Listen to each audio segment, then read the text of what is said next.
Olá, pessoal do terceiro ano. Hoje nós vamos para a nossa segunda aula de ecologia e o conteúdo de hoje é fluxo de energia entre os seres vivos. Primeiro, a gente precisa entender quais são os personagens que a gente vai precisar conhecer para compreender como essa energia é transmitida através dos ecossistemas. Então, primeiro de tudo, a gente precisa entender quem são os produtores. Os produtores, eles são as plantas e os seres que são fotossintetizantes. Então, no ambiente terrestre, nós temos as plantas, mas no ambiente aquático, por exemplo, também existem as algas, que podem ser fitoplânctons, né? No caso, algas unicelulares ou algas pluricelulares. Plantas aquáticas também fazem parte desse universo dos produtores. Então, são os produtores que são responsáveis por pegar a energia solar e transformar em energia que vai servir para passar na cadeia alimentar como um todo.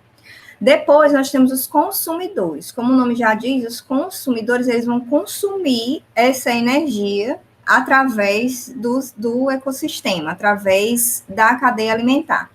Então, o consumidor que se alimenta primeiro de um produtor, ele é um consumidor primário. Um consumidor secundário, ele vai se alimentar de um consumidor primário. Um consumidor terciário vai se alimentar de um consumidor secundário, e assim sucessivamente. Normalmente, vão ser animais que vão entrar nesse encaixe de consumidores. E durante toda a cadeia alimentar, nós temos os decompositores, que são formados por fungos e algas. Aí, na foto, por fungos e bactérias. Aí, nesse esquema que eu coloquei para vocês no slide, só tem fungos, mas as bactérias também fazem parte. Então, qual a importância dos decompositores? Os decompositores, eles vão reciclar os nutrientes. Então, mais para frente, em outras aulas, nós vamos ver os ciclos biogeoquímicos. Então, nós vamos ver o ciclo do carbono, do oxigênio, nitrogênio. E os decompositores fazem parte desse ciclo. Eles vão pegar esses componentes e vão fazer com que eles retornem para o ecossistema de outras formas, tá? O decompositor, ele vai não só quando um animal ou quando a planta morre, mas, por exemplo, tem uma árvore e as folhas dessa árvore vão cair.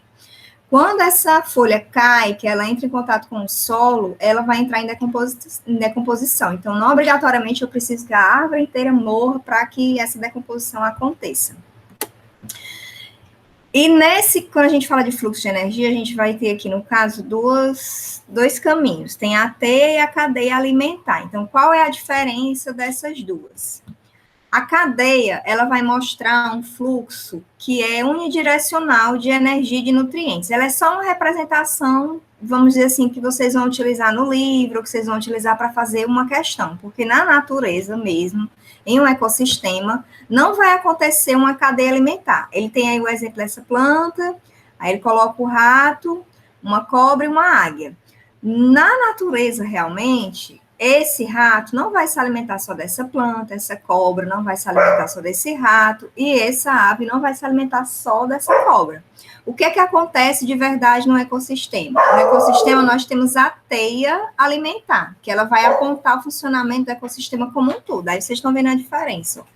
Numa cadeia, ela é linear, certo? Ela vai mostrar só esse fluxo unidirecional dessa energia. Na teia, eu tenho todas as ligações que podem acontecer. Então, todos os animais que podem se alimentar dessa árvore, todos os animais que vão se alimentar desses outros animais. Então, na teia, ela é bem mais complexa e é o que realmente vai acontecer. E dentro dessas representações, nós temos as pirâmides ecológicas. Então, nós temos 3 tipos de pirâmide. É importante que vocês aprendam isso aqui, porque é muito cobrado no Enem. Tá? Então, nós temos 3 tipos de pirâmide. Primeiro, a gente tem a pirâmide de energia. O que é que ela vai medir? Ela vai exatamente medir a energia que vai passar de um nível para o outro. Cada quadradinho, cada retângulo desse aqui, a gente chama de nível trófico. Sempre o primeiro nível trófico, ou seja, o primeiro degrau aqui que a gente tem, vai ser um produtor, porque é uma pirâmide, tanto faz ser de energia, de biomassa ou de número, o primeiro componente que vai aparecer vai ser o produtor. Então, vai ser um ser fotossintetizante. Pode ser uma planta, pode ser uma alga. Pode ser até uma bactéria também, dependendo do ecossistema que está sendo analisado. Então, na pirâmide de energia, eu vou medir essa energia, como ela vai passar de um nível trófico para o outro. Então, no primeiro nível, eu tenho aqui um produtor. No segundo nível, eu tenho um consumidor primário. No terceiro, um consumidor secundário. E no quarto nível, um consumidor terciário. Então, vocês vão percebendo que na pirâmide de energia, essa energia vai diminuindo. Ela é medida aqui em calorias por metro quadrado. Então, nunca, de jeito nenhum, uma pirâmide de energia, ela pode ser invertida. Por quê? Porque a energia, de um fluxo de energia no ecossistema, não tem como ele aumentar. Ele vai sempre diminuir, porque o animal vai se alimentar da planta, ele vai consumir aquela energia, e o próximo animal que for se alimentar dele não vai ter a mesma quantidade de energia que ele consumiu daquela planta. Por isso que a pirâmide de energia sempre, ela não pode ser invertida de jeito nenhum. A pirâmide de biomassa, o que é a biomassa? A biomassa é a quantidade de matéria orgânica que eu tenho em um indivíduo. Então, é como se eu pegasse o peso, é como se chamasse o peso seco do indivíduo. Eu tirasse a água, deixasse só carboidrato, proteína, lipídio, vitaminas, são os componentes orgânicos. E eu teria só esse peso, ela é medida em gramas por metro quadrado. Então, eu posso ter a pirâmide de biomassa normal, né, no formato normal de uma pirâmide, que a base é maior, aí lembra sempre que aqui embaixo eu tenho os produtores e depois consumidor primário, secundário e terciário, que é que está representando esse C1, C2, C3, mas ela pode ser invertida. Quando é que essa pirâmide de biomassa ela é invertida? Por exemplo, se essa pirâmide de biomassa ela estiver sendo medida em um ecossistema aquático, no ecossistema aquático eu vou ter aqui como produtor o fitoplâncton, que é o fitoplâncton.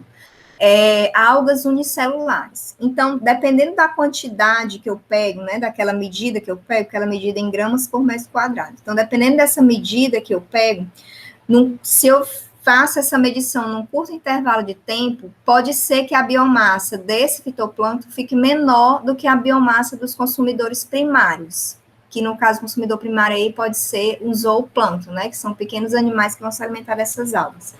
Então, a pirâmide de biomassa, ela pode sim ser invertida. A pirâmide de número, ela vai representar exatamente o que ela está dizendo, a quantidade, o número de indivíduos. Então, eu tenho aqui, nessa pirâmide aí da esquerda, eu tenho grama, né, a planta mesmo, grama, e ele está dizendo a quantidade de indivíduos, de pés de gramas, vamos dizer assim. Aí eu tenho a quantidade de roedores, de serpentes e de águias. Então, eu estou medindo realmente a quantidade de indivíduos nessa pirâmide. Ela também pode ser invertida. A pirâmide de número, ela pode ser invertida quando eu tiver um grande indivíduo sendo representante de um produtor. Aí ele colocou no exemplo árvores, né? Então, eu tenho aí 50 árvores, e nessas 50 árvores eu teria 100 macacos. Então, a quantidade de macacos, obviamente, aí ela está maior do que a quantidade de árvores, por isso ela seria invertida, tá? Então, o que vocês têm que lembrar? A de energia é a única pirâmide que nunca pode ser invertida, que é o que normalmente eles gostam de cobrar nas questões.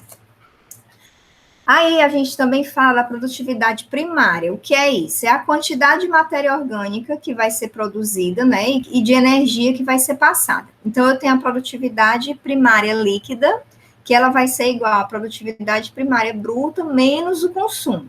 Então, essa produtividade primária bruta é a matéria orgânica que vai ser produzida pela fotossíntese. O que é essa matéria orgânica? A plantinha, ela vai pegar o gás carbônico, vai usar a luz do sol para transformar esse gás carbônico e água em um carboidrato, que é essa matéria orgânica. Então, a produtividade bruta é a quantidade de carboidrato que essa planta vai conseguir produzir.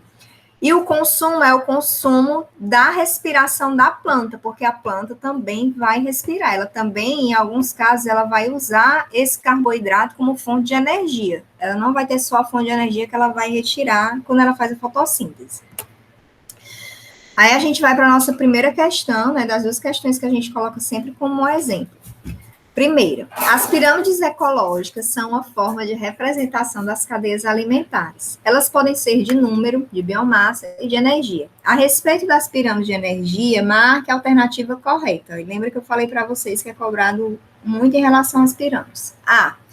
Cada nível trófico A cada nível trófico, a energia obtida do nível anterior é maior. Não, é menor. Lembra que vai sempre diminuindo. B, a pirâmide de energia nunca poderá ser invertida. Correto. Então, a gente tem aí o item correto dessa questão, é o item B, tá?